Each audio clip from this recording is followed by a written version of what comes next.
Hello everybody, welcome back. Let's have a look at some of these charts. Charts being Bitcoin, still basically stuck within this triangle formation. Supports at the bottom, resistance at the top, the resistance being the 200 exponential on the 4 hourly, basically that's what you can see there. So death cross basically. Move it over to the daily, you see the supports also being the 200 exponential and the simple. It does look a bit tired though, doesn't it? I have to say. It doesn't look particularly strong. So with that, we probably do have to think about what it might look like when we lose the 200 exponential. I would imagine it look a little bit like this. Bang, down to 83.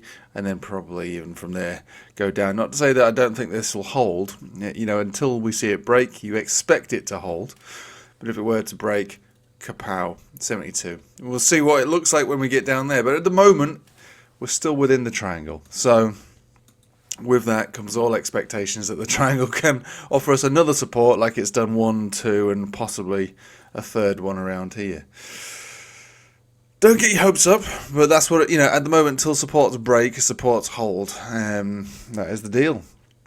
There's nothing else you can say about it than that. That's basically it. Move over to Ethereum, which had a tiny bit of green yesterday. Not that you can notice it.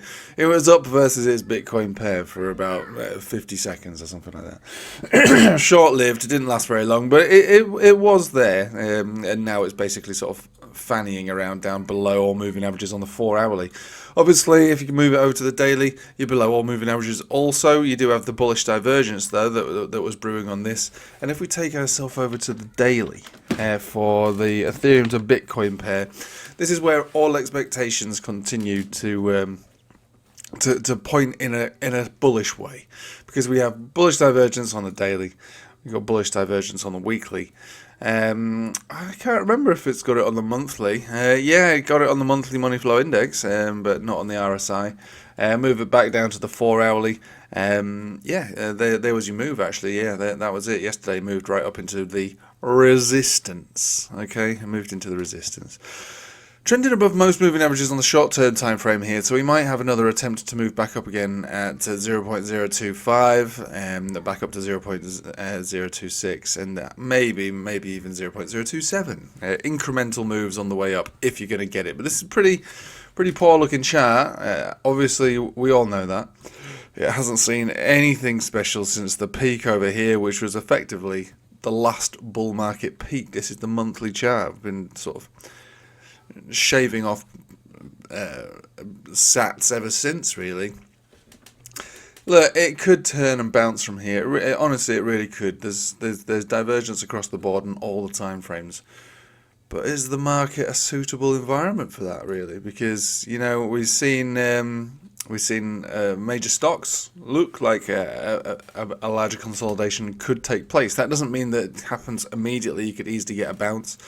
Bit of a crazy market, I have to say, though, for anything with all these tariffs this, tariffs that, blah blah blah blah blah. Look how good the dominance chart has been since basically 2022. It's just been going up and up and up and up and up and up and up and up and up on the monthly.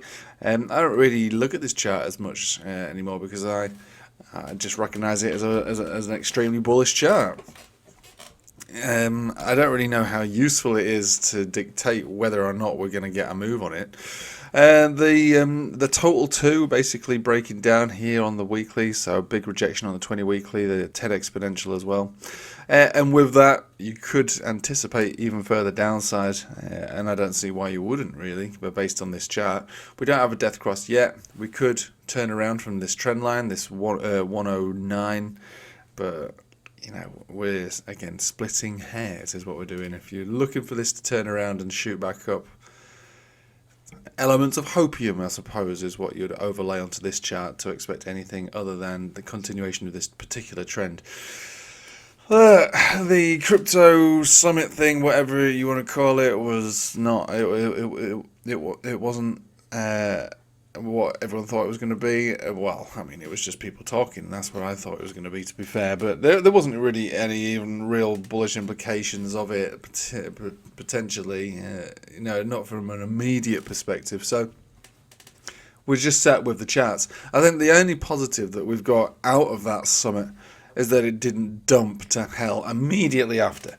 It didn't go up, but it didn't completely break down. I mean, there was your summit day, so at one point we were trading at 90,000, but when the summit was taking place, we were sort of around the 87s, and here we are at around the 86. So, arguably, it didn't have a massively negative effect on it, but it also didn't have a positive effect. It's basically a non-event as far as price is concerned. So, I don't know, it's just, read between the lines, really.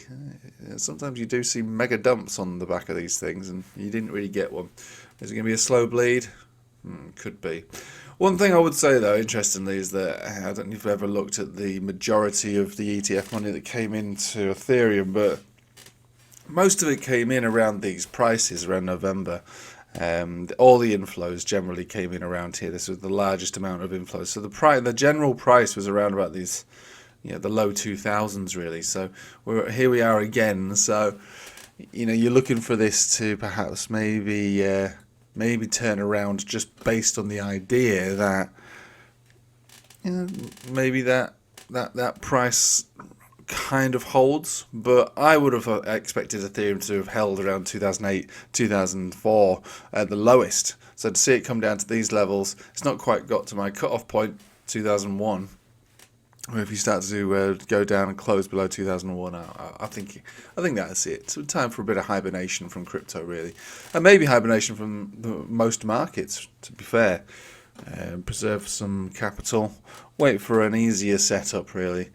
I wouldn't say that this cycle has failed. It's certainly not failed from a Bitcoin perspective, not yet. But probably a bit too boring for me to sit around and wait for. Obviously, I've got plenty of crypto in the hodl bank, but not really looking to go too crazy, based on what we're seeing at the moment. It's not a great looking chart here, is it? Bitcoin is still a pretty good looking chart, I have to say. If you're looking for a turnaround, it's going to, it should really happen from here. But just because it should doesn't mean that it will. And, I think given what happened on Friday with the crypto summit, and then obviously what's happening with stocks as well, and it was all the tariff business and the uncertainty across the board. If the trading environment is uncertain in the short term, then, whatever the charts say, if like at the moment where it's pushing down and sort of going down below moving averages and continuing to trend down in an unfavourable trading environment, or a bit of a unsafe trading environment, a bit of a, what would be the right word? It's uncertain, isn't it, really? It's uncertain. You need a solid structural base to build a house, and you can't build it on sand, and I think that's what's going on at the moment. Everybody's foundations are built on sand, and that's, you could try and build a house on it. It will work to an extent, but not as good as solid bedrock. Right, I'll leave it with you there. There's nothing much more to say about it. Long story short, it does look like it wants to go down. There is still the high-term timeframe divergence on Ethereum, for what it's worth. It is there. Until we see Bitcoin make its way back up to at least the 90,500 and arguably 93, 94, we're still within this triangle, looking to basically make smaller and smaller trades. And that's basically it. I am doing a live stream tonight, that's right. If you want to join me on that, there's the link in the description below for the Patreon. We'll look at whatever charts you want to bring to the table. But I would say, though, as useful as that is, and sometimes we do find some gems there, in this kind of landscape, you're either, just an observer or a bit of a gambler, really. But that doesn't mean that, the market can't just magically turn around, but I'm not really seeing too much evidence of that at the moment. Right, I'll leave it with you there. Thank you for watching. Hope you have a nice day. Take it easy.